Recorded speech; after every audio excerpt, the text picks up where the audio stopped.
कहो चंदे भाई, का करो भाई? हमन तो आए यानी प्रयागराज, यहाँ का हालात देख के लगत है कि हमनो करोड़पति हो सकत है। तू कैसे भैया? 40 करोड़ आदमी आवत हुआ। हाँ हाँ, नहाए कुंभ में। अगर मान ला हमन भीखू मांगा चालू कर देनी, तो अगर मान ला 1 रुपया 50% में नहीं दे देना, तो कितना हमारे पास पैसा हो जाए? 20 करोड़। करोड़पति हो जाए। अरे यार, लेकिन भीख मांगल गलत गलत क्या बात। चीज है? मान ला स्टेटस डाउन हो यार। हाँ, तो अगर मान ला चाहे कहीं स्टॉल लगा देते तो ना 40 करोड़ में से तो 5 लाख मनाई चाहे ना पिए।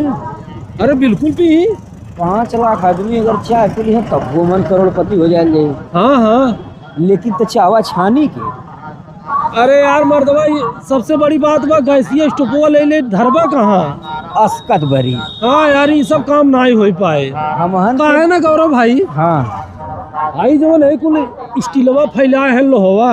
1 महीना रुका है बेचल जाई चुराए चुराए के।